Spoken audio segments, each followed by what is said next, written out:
Welcome, everyone, to Family Comes First. I'm Vincent J. Russo. And I'm Victoria Roberts-Drogin. Thank you for joining us today. Parents and educators know that children with special needs have gifts and talents, and it's just a matter of unleashing their full potential and making sure that parents and teachers have the right information, tools, and support to help their children flourish. Absolutely. Now, the real challenge for parents is to identify and unleash these gifts and talents. How do they get the right information? What is their child entitled to? Yes, and Vincent, parents know their children better than anyone else. And today we will hear the story of Aiden Killoran, who has Down syndrome, and the battle which ensued when his parents wanted him to stay in his school district. Welcome to Parents Know Best on Family Comes First.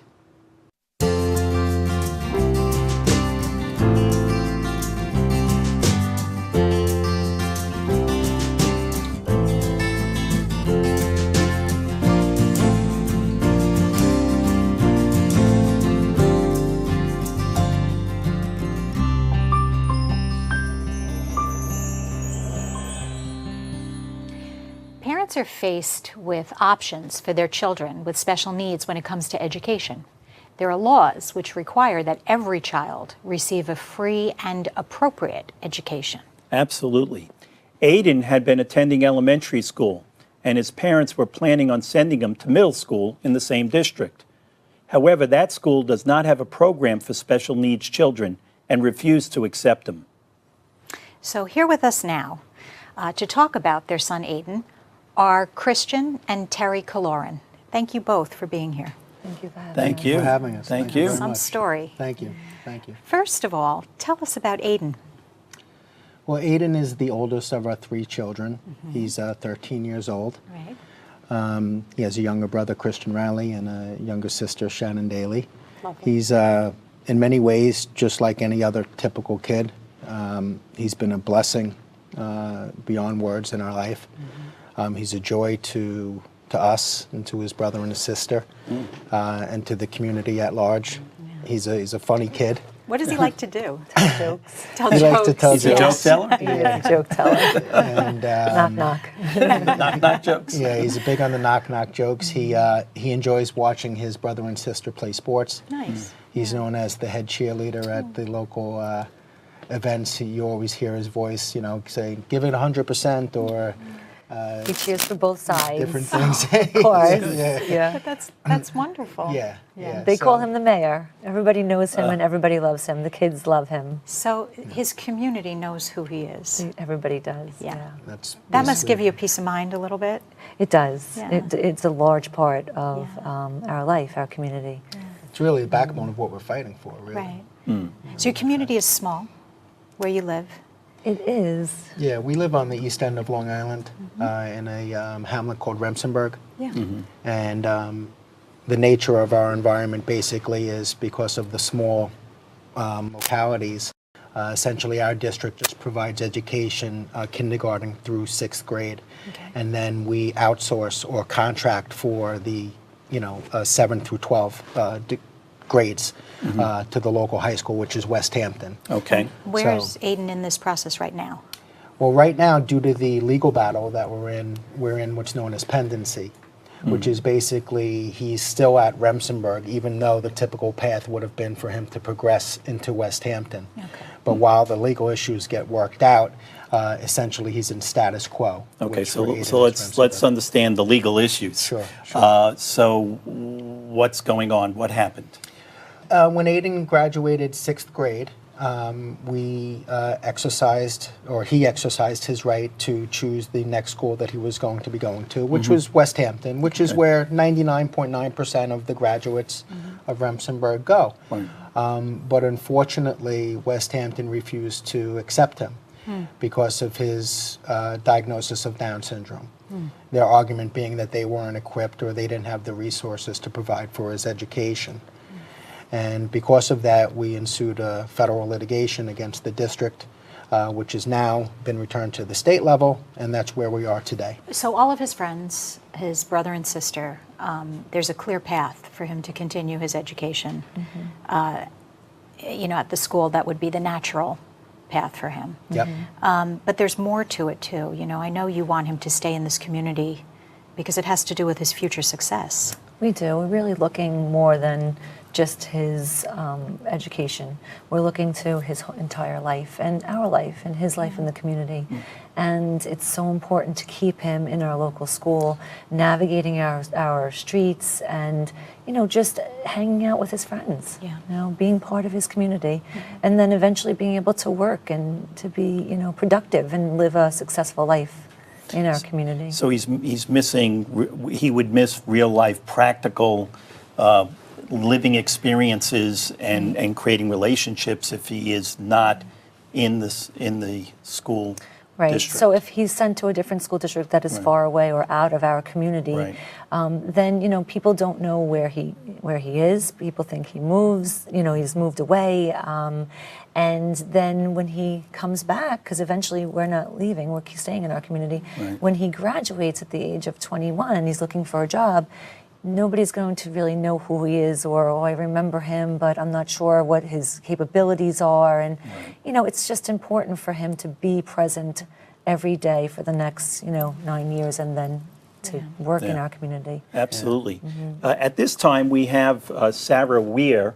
She is the director of the National Down Syndrome Association, and we're going to bring her in via Skype. Hey, Sarah.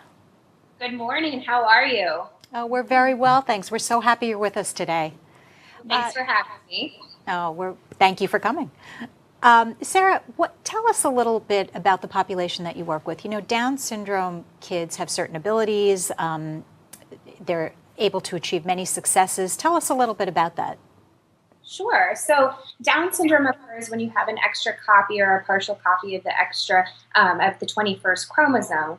But, you know, historically speaking, people with Down syndrome in 1983, the life expectancy was about 25. Today, in 2016, we're looking at a life expectancy of almost 70. So people with Down syndrome can live long, healthy lives when they're given the extra supports, when they're able to go to an inclusive school like what we're pushing for Aiden. They're able to work in the community, go to post-secondary education, and pursue their own hopes, you know, dreams and aspirations, just like everyone else. It's really the only thing that separates the typical population from somebody who has Down syndrome is that extra copy of that 21st chromosome. Right. So, Sarah, what are kind of challenges then are parents facing on the educational front here when they have a child with Down syndrome? Sure. Well, I'd like to say, unfortunately, that, you know, in Aiden's case and with Christian and Terry's very amazing advocacy, that they're the exception, they're not the norm. But unfortunately, you know, in 2016, we're still battling the ability for schools to really include individuals with Down syndrome and other disabilities in the classroom. So we still face a lot of challenges when it comes to inclusive education, modifying the curriculum. You know, Down syndrome is an intellectual and developmental disability. How do we modify the curriculum so an individual with Down syndrome can learn better? There's this whole notion of universal design for learning. You may be reading Romeo and Juliet in your English class, but maybe in order to modify the curriculum, you could pair the movie and an application on your iPad. There's ways to institute technology in the classroom, and unfortunately, we're still battling the schools that want to put us, you know, decades behind where we've come thus far. How does your organization help? How are you a resource? Sure, absolutely. So we're the National Down Syndrome Society, and we our mission is to be the national advocate for the value, acceptance, and inclusion of people with Down syndrome. Well, that's a mouthful. So what does that mean?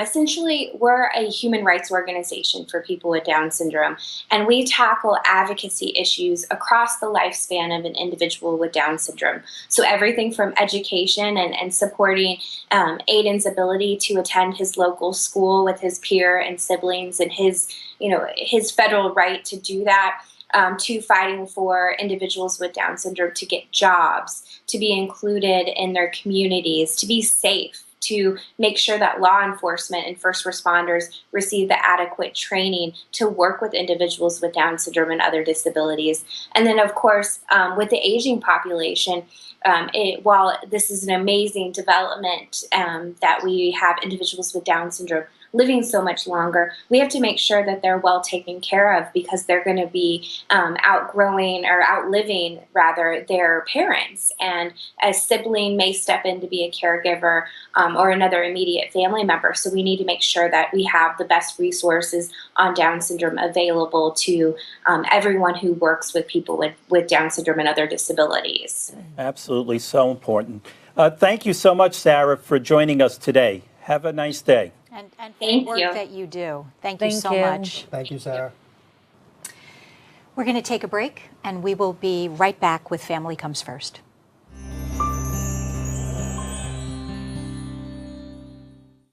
Hi, I'm Todd Belisle, the president of the Center for Special Needs Trust Administration. Under current policy, individuals receiving certain means-tested public benefits have very strict income and asset limits. Our partnership with the Teresa Foundation Community Trust Programs helps individuals protect these valuable benefits by giving the individual or their representative the ability to create a trust for the benefit of a loved one. For additional information on how the Teresa Foundation Community Trust Program might help you or a loved one, please contact us today.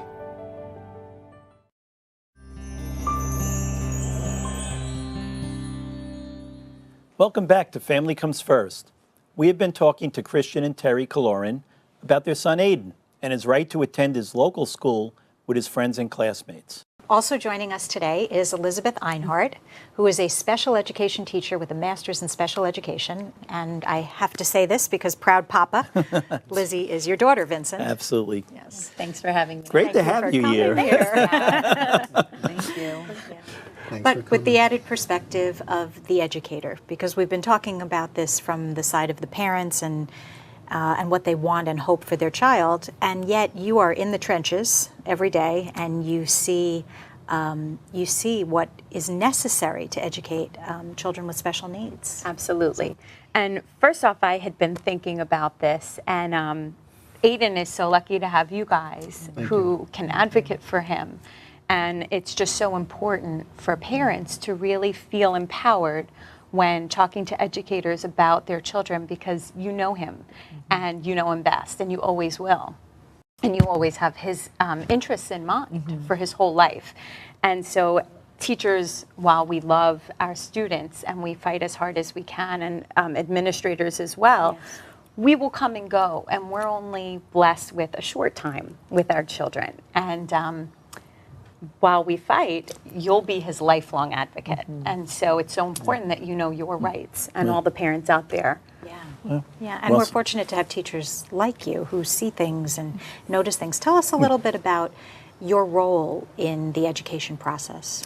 Well, I worked for 7 years in the classroom teaching in an integrated setting with young children. Early childhood is my specialty. So my students were 2 and 3 years old.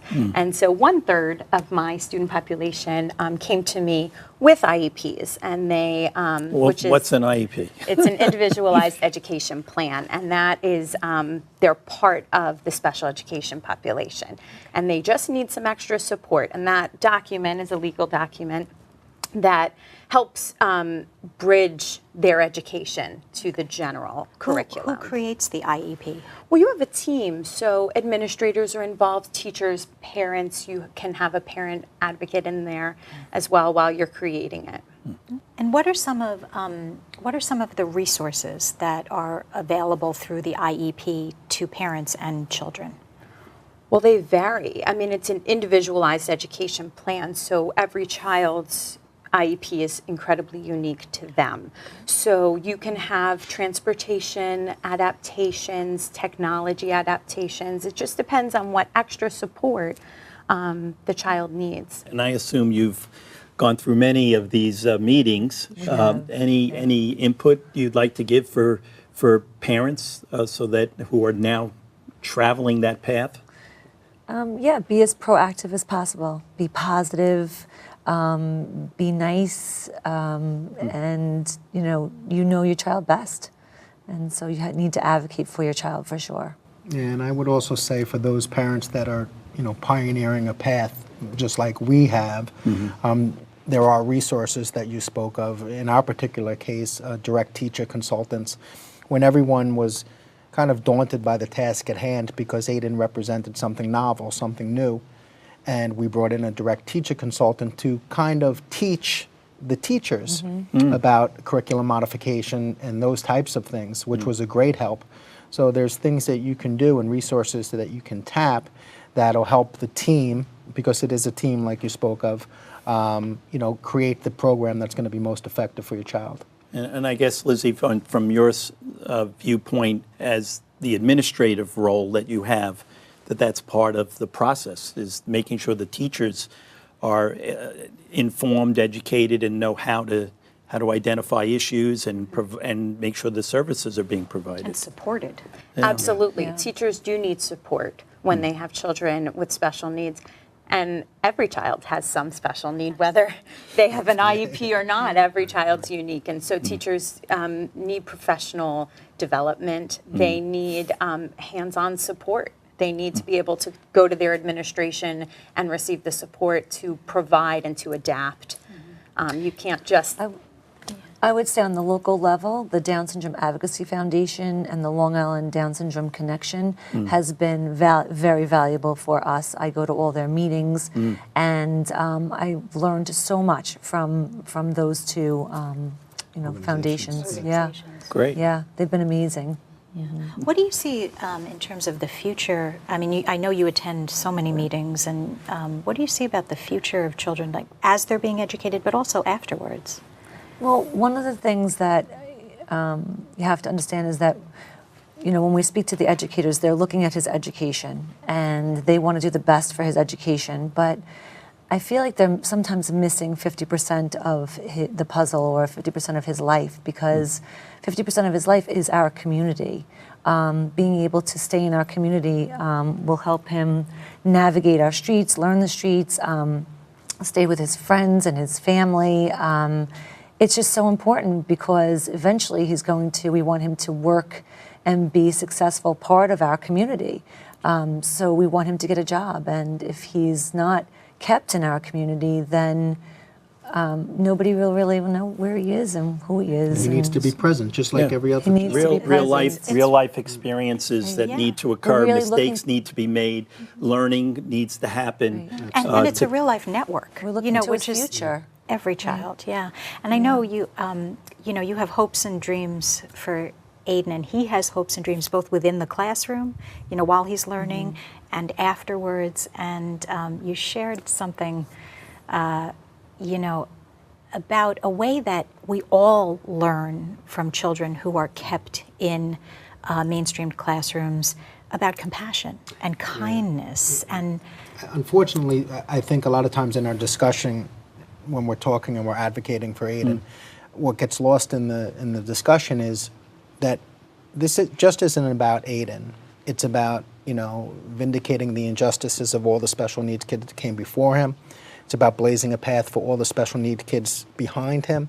But also, it's about everybody else, all the typical children. Right. That lose out when he's not integrated. When you see a typical child integrate with a special needs child, it's a magical moment, because all of the things that you try to teach your child, whether it be empathy, compassion, sympathy, caring, all these things, all these virtues are naturally elicited when a typical child meets a special needs child. So all those things that you're trying to teach them, you're now taking away that opportunity. That's right. When you outsource a child. To naturally happen. And so it's really about everybody that's losing out. It's not just about Aiden and people like Aiden. It's about the entire community. And that's what's unfortunate, what's happening here. And I think, in an integrated school setting that you have, that's such an important piece to it. That's the entire key. That's the point.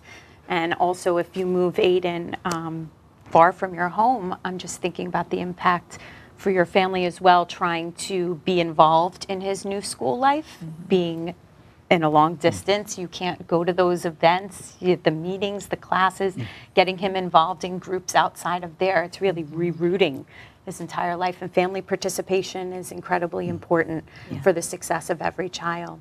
Thank you both so much for being with us today. We're definitely going to be following your story. Thank you for having us. It's a pleasure. And your battle, we hope the very best for Aiden and your entire family. Absolutely. And we have hope and faith. Yes, hope and faith. absolutely. Yeah. And Lizzie, thank you so much for being here, but also for the work that you do every day. Thank you. Yeah. It's a blessing to get to work with children every day. So. Yeah, thanks so much. We're going to take a break, and we'll be right back on Family Comes First.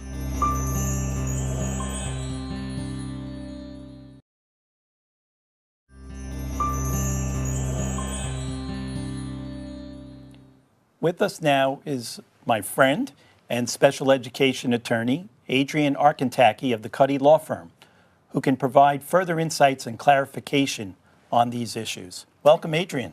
Thank you. Thank you for having me. Thank you for being here. Yeah. Adrian, you followed the Killoran story. You were familiar with it before we even asked you to come on the show. Didn't surprise me. Yeah. Well, it is, you know, almost one of first impression in many ways. What do you think? I think it's unfortunate that the family has had to, you know, pursue all these legal remedies and really, you know, go to battle against their school district on this. You know, it's a hard road for many parents, but you know, they're an incredible family. Yeah. Well, so what is the responsibility of the school district? The responsibility of the school districts is to provide a free, appropriate public education at no cost to the families. And what the Individuals with Disabilities Education Act says is that the school districts must provide an education in the least restrictive environment and to the greatest extent possible in a community school. So it's pretty curious to me that, you know, the school district cannot do this for this young boy. In addition, and I wanted to go back a little bit to what the family had talked about. One of the things that they spoke about was pendency. Right, right. Yeah, because I was confused. I wasn't sure. Yeah. Where is Aiden receiving these services and this pendency? Yeah. And I was upset to kind of hear he's repeating. Yeah. You know, so explain a little. When a parent pursues litigation, what the law says is that the family has a right to invoke pendency, or what we call stay put. And it is done so that the student's program is not disrupted during the pendency of the litigation. Now, on the good side, it says they can't, the district cannot move him to this faraway placement, and that he must stay in the placement, not the bricks and mortar, not actually the school building, but in the placement that is indicated on the last agreed upon IEP. So when Lizzie was talking about the individualized education program or plan, whatever was the last agreed upon placement, that's where he stays. And in this circumstance, his last agreed upon placement is really that 6th grade placement. Right. So the good news is that he gets to stay where he is and doesn't have to be outsourced. The flip side is he really should be with his peers. Right, he's aging out. He's He's getting older, and he's still with 6th graders, and that can't be good for him. Maybe it's better for him than the alternative, but it's not optimal. It's the it's the better of sort of the two evils. Such a shame. So give us a sense of, I mean, you are so experienced and such an advocate for your own child as well as others. Give us a sense of the kinds of issues that you get involved in helping parents and their children. Well, usually when a parent will come to us, they have really exhausted trying to work amicably through the issues with the school district. Or they don't know how to navigate the special education I would imagine system. they don't even know where to start. Who do you call? Exactly. You know, Lizzie and I were speaking a little bit about resources for families. And, this family is great because they know really what their child is entitled to, but many families don't know. Do they read the law? Do they read the IDEA? Do they read Part 200? And by the way, they didn't go to law school. They didn't go to law school, you know. But the good news is that they know when something's wrong. They know when it doesn't sound right. The problem for them is how do you know, then move forward and really obtain what the child is entitled to. And I think if the families can trust their gut and know that, this doesn't sound right, or he should be really in his community school, that's the first step. And knowing that there are resources, and there are resources even if you can't afford a special education attorney. There are really some resources out there. We have many viewers who I am sure have a child or a grandchild with special needs. So what are give us some of the issues where you are, as a special ed attorney, helping the parents? Advocate. So sometimes the family will come to us and they have gone to a meeting, either what they call in the city an IEP meeting or a Committee on Special Education meeting. And the team, and what you were speaking about before is who's part of that team. Well, the parents have to understand that they are, by law, a part of that team that determines what the program looks like. The educators are there and they develop this IEP, but the parents don't agree with what the school district recommends. So That's a very difficult point, because a lot of times parents don't know that they have a right to have a say. So educating parents, I think, Well, they may not even be sure of what's actually right. and what's right, what's available. I mean, you know, I'll bring up something that's very important for parents. When the committees meet, and what they're supposed to do is they're supposed to look at evaluations of the child. They're supposed to look at present levels of performance, saying, you know what, how is he doing? How is she doing now? And at the end of looking at these evaluations, at the end of looking at all these things, then they come up with the program. If the parents feel that what the district has looked at, these evaluations, are not good, they have a right to challenge the evaluations. They have a right to challenge the program. Right. How would they know that, though? Unless, you see, like, one of the reasons we want your voice out there is parents don't know they have a right to be part of it. They don't know they have a right to challenge it. They don't have. They don't know they have a right to say, we want more of this, or how about that? Or they're just overwhelmed with trying to take care of their child in the first place. Right. How do you have the focus and the time and the energy to focus in on this particular issue? Right. You know what I would like to do is give you some resources, because I think these resources are important for parents to know that they exist and that there are organizations out there. One of them is COPA. It is the Council of Parent, Attorney, and Advocates. They hold a conference every year. It is usually in different cities throughout the United States. The website is great, and parents can really educate themselves. There is another great website. It's called Rights Law. It's WRIGHT Law. And Pete and Pam Wright are incredible special education attorneys and advocates. They have a great website. They run trainings all over the United States. So we will refer people to your website, to Vincent's website, and all of these resources will be posted Absolutely. there. We want to get the word out, because that's what's critical because here is getting. You are a resource for them. What we've learned today is that every child is unique. Parents need to be engaged and proactive in ensuring their child with special needs is afforded every opportunity to realize their full potential. There are many advocates who can help parents and children. And for a list of these resources and more information, please visit Vincent's law firm website at vjrussolaw.com. Thanks to all our viewers for joining us. And remember, family truly does come first.